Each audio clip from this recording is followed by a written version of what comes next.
ተፈረደብኝና ከደሞዜ እንዲቆረጥ ማለት ነው። ዝም ብዬ ነው የምሰራው። እኔ ያኔ ማረፊያዬንና ምግቤን ነበር እያየው ያለሁትኝ። ደሞዝ ሌላ ነገር ነው።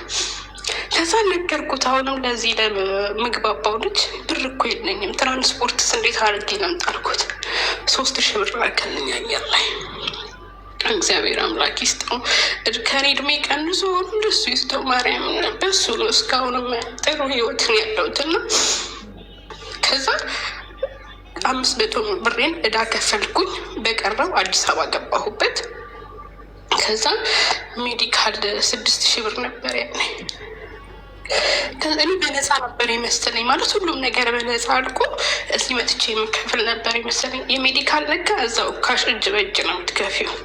እኔ የማውቀው ነገር የለም። ከዛ ቢሮ ቁጭ ብዬ ወረቀት ሰጠችኝ። እዛ ሆስፒታል ነው የምትሄጂው፣ አይ ቲንክ 6,000 ብር ነው መሰለኝ አለችኝ።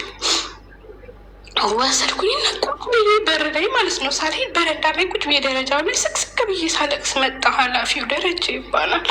ምን ሆነሽ ነው አለኝ። እኔ እኮ አይ በነፃ እዛ ከሄድኩ በኋላ የሚሰጥ መስሎኝ ነበር፣ ገንዘብ ግን የለኝም፣ ምን ላደርግ አልኩት። እዛ እኔ እደውላለሁ የሆስፒታል ሂጂ፣ እንዳታለቅሺ፣ እያለቅሽ ሰው እንዳያይሽ ሂጂ። በኬሌ ነው አይደል የመጣሽ? እኔ እና እሱ እንነጋገራለን፣ ችግር የለውም ሂጂ ያለኝ። እግዚአብሔር ይመስገን። በቃ ባጭሩ ብዙ ነገሮችን ከበር አድርገውልኝ። እናት ጃንሲ እውነት እንደስማቸው እናት ናቸው። ማርያምን የቲሸርት አልጠየቁኝ፣ የምን አልጠየቁኝ፣ ስለነገርኳቸው ማለት ነው። በብዙ ነገር ከበር አድርጉኝ እና ልጄን 5 ወር ራሱ አልሞላትም፣ 4 ወር ከምናምን እያለች ነው ወደዛ ትቻት ሄድኩት። 5 ወር አካባቢ ሲሞላት በቃ ትቼ ወደዚህ መጣሁኝ ማለት ነው። ከዛ እዚህ ስመጣ እንደገና ሌላ ቻሌንጅ። ሴትየዋ ቅናተኛ ናት። ሲጀምር እኔ ይሆናል አይደል ወፍራም ዱባ ነኝ፣ እንዲህ ሰው አይን ውስጥ የምገባ አይነት ሰው አይደለሁኝም። እና በባሏ በጣም ትቀናለች። እዛ ምግብ ትራፊ መስጠት ጀመረች። በመጣው በ2ኛ በ3ኛ ቀን ትራፊ ነው የምትሰጠኝ ምግብ። ይሳውኪ በቃ ብዬ የምትሰጠኝ ክፉ ረሃብ ነው ብዬ መዳ ነበረ ነው።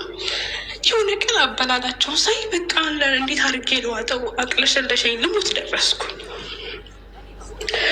ከዛ በዚህ ምክንያት ነው ሀቢባ ቤት ገባውና ሀቡዬ ሴትዮ ትራፊ እየሰጠችኝ ነው፣ ምን ላድርግ ብዬ ጻፍኩላት። ከታች ነርቨስ ሆና በጻፍኩላት ኮሚት አስገባችኝ እና ለምንድን ነው እኔ ከመጣሁበት አይብስም ብዬ እየበላው ነው ምናምን ስላት፣ ምንድን ነው እስኪ የመጣሽበት ታሪክሽን እንስማ ንገሪኝ ስትለኝ፣ በዛ የተነሳ ነገርኳት። ይሁን ብዬ እየበላ እንዳት በያለችኝ ሀቢባ ላ ሀራም ነው በያቸው አለችኝ። ከዛ በስንተኛው ቀን እንደዚህ ትራፊ ስትሰጠኝ ምን ያልበላም እየበላሁኝ ያለንም እስካሁንም ካልሆነልሽ ግን መልሽኝ፣ እኔን እባክሽን አታሰቃይኝ አልኳት። ስራው ብታይ ቤቱ ስንት ቀን ማለት ነው፣ ስንት ቀን ራሴን ላጠፋ ሞክሬያለሁ። ማለት አይምሮዬ ሰላም አልነበረው። ሰው ለመኖር ካልኩሌት ያደርጋል። እኔ ደግሞ ራሴን እንዴት ማጥፋት እንዳለብኝ ካልኩሌት አደርግ ነበር ሁሌ ማለት ነው። ማርያምን ነው እና የአንዴ ፖይ በመጣው በስንተኛ ቀን ነው በቃ ምርር ብሎኝ ማለት ነው። ስወድ ስለሚብሰኝ በጣም ተከፋውኝ ነው። ክሎሮክስ ይዤ ክሎሮክስ ብጠጣ አሁን ልተርፍ እችላለሁ። ራሴን ከፎቅ ላይ ቦረቡርም ልተርፍ እችላለሁ። ሰው ሁለቱን አንድ ላይ ላደርጋልኩ እና የሚገርምሽ ሴጣን ሰፖርት ሲያደርገኝ ክሎሮክሱን ይዤ ላይ ወጣሁ፣ 3ኛ ፎቅ ማለት ነው። ከዛ ጠጥቼው ለመዝለል ወዲያው ማለት ነው። ከዛ ከታች ጩኸት ሰማሁ። ሰዎቹ ግውጥ አድርገው ጮኋሉ፣ ባልና ሚስት ማለት ነው። ክሎሮክስን ወርውሎ ትቼ ወደ ታች ወረድኩ። ስወርድ የሰውየው እናት ሞታ እያለቀሱ ነው። የኔን ሞትን የወሰድሽው እንግዲህ ብዬ ተያይዘን ሄዱ ስንባል ሄድን እና የግድ መጠንከር ስላለብኝ ጠነከርኩ። ይኸው ከሴትዮዋ ጋር አሁንም አንግባባ። የምታይ ደሞዝ አንድም ቀን በእጄ ሰታኝ አታውቅም፣ አንድም ቀን ማለት ነው። እንዲህ ልጆች ይነግሩኛል፣ በሐዋላ ላኪ ትርፍ እኮ አለ ይሉኛል። ያው እንዴት አድርጌ አካውንት ክፈችልኝ ብዬ ደጋግሜ ጠይቄያት አልከፍትልሽም አልወስድሽም አለችኝ። እና ቀጥታ ወደ እናቴ አካውንት ነው የማስገባው። እሷ ናት የምታንቀሳቅሰው አካውንት ማለት።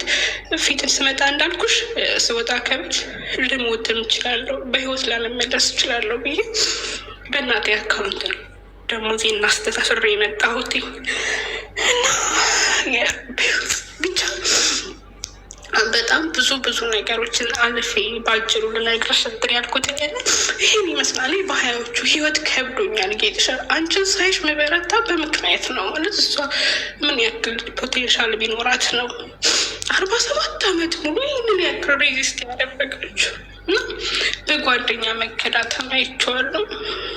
የሚገርምሽ ዲቃላ ልጅ አባቱን ይመስላል የሚባለው እውነት ነው። በወንድሜ ሀዘን መታ ነበር ልጅቱና